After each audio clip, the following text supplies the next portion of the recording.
looking at the sun as long as you want, and this Godhead forbids you nothing. Oh, obey my call, brethren, people, crowd, and so on and so on. I think he formulated here quite a correct insight into how, let's call it, nationalist or religious fundamentalism works. It's again the story of what I was saying before about this false permissivity. Namely, I will repeat an old one from my books, but it's crucial to repeat it. Usually, how is usually this fundamentalism re-emerging today explained? The usual sociological doxa is that we are approaching a society of risk, of uncertainty, people do not feel safe, so to avoid this existential uncertainty, choices you have to make and so on, we take recourse to old traditional edifices, old ethical edifices or national identity which provide some kind of security in this confused world and so on. I claim that this is maybe a partial truth, but more fundamentally it's the exact opposite which is true. That the way I spoke with some fundamentalists in Croatia and Serbia and Bosnia, and interesting enough, when I spoke with them, like even in Slovenia also, privately more, they told me practically the opposite story. They told me that the way they experience modern society is as an over-regulated one. They told me, my God, everything is prohibited today. Officially it's hedonism, but you cannot beat a woman. It's politically incorrect. You cannot eat fat. It's not good. You cannot steal. You cannot swear. You cannot hurt, humiliate others, and so on.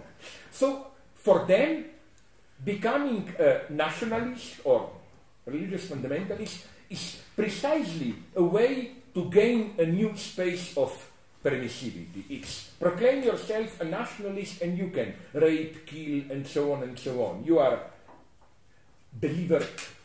freed from all this political correctness and so on and so on. So here, but don't misunderstand me, the same goes for everyone. I'm not in any way anti-Serb. But here I want to quote you what I quote already in my books. It's a wonderful passage. A quote from a Serb journalist, Aleksandar Tijanic, who described how Milosevic functioned when he was in power in Serbia. Quote, Milosevic generally switched the Serbs. In the time of his rule, Serbs abolished the time for working. No one does anything. He allowed the flourishing of the black market and smuggling. You can appear on the state TV and insult Blair, Clinton, or anyone else of the world dignitaries. Furthermore, Milosevic gave us the right to carry weapons. He gave us the right to solve all our problems with weapons. He gave us also the right to drive stolen cars. Milosevic changed the daily life of Serbs into one great holiday and enabled us all to feel like high school pupils on a graduation trip, which means that nothing, but really nothing, of what you do can be punishable. Of course, this is a rhetorical exaggeration and so on, but there is a deep element of truth in it.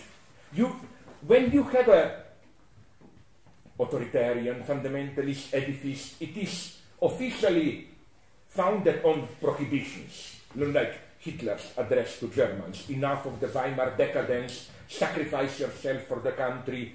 This is the surface. You should always look beneath it for a hidden human.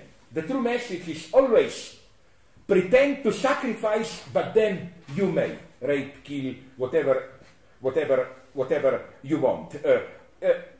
In other words, to go further and to make my old point here, you remember this old saying by Dostoevsky, if God doesn't exist, then everything is permitted. I claim if there is a lesson to be learned from 20th century fundamentalism is that the exact opposite is the truth. First, as Lacan puts it, as every contemporary neurotic will tell you, if God doesn't exist, that is to say, when you live in a permissive hedonist society, on the contrary, everything is prohibited. I mean, take a walk in San Francisco, Castro Street or whatever, in a permissive gay society, everything is permitted, they're obsessed with their health, politically correct rules, and so on and so on. On the other hand, if God exists, then usually, if God does exist, everything is permitted. That's the lesson of so-called fundamentalists. if God exists, and if you can claim that you act on behalf of God, then who can do it? Here although I wrote a lot about the emancipatory dimension of Christianity, here I tend to agree with that physicist, quantum physics, Steven Weinreich, who made a wonderful statement. You know, usually it is said that, at least even if it's not true, usually it's said that religion can make some bad people at least do good things. He claims the opposite. He claims that if you, without religion, well, good people do good things, bad people do bad things. But you need religion to make good people do bad things. You know, as a sacrifice for the higher cause, and so on and so on. Okay, that's not all that we can say about religion. What I'm only telling you is that it's very simple. The thing is that nonetheless, spontaneously, there is a truth in it. Spontaneously, we find it, of course, most of us at least, if we are not pathological, we find it difficult to kill, to torture. I mean, I don't know how you are. I may imagine to kill someone easily, as I told you yesterday, but the idea of torturing someone helpless, I think that not only I wouldn't be able to do it myself, I even cannot imagine how would you react if you were forced to see some, how are they called, snuff movie where somebody is really tortured in front of the camera to death. I mean, even to be a witness of this.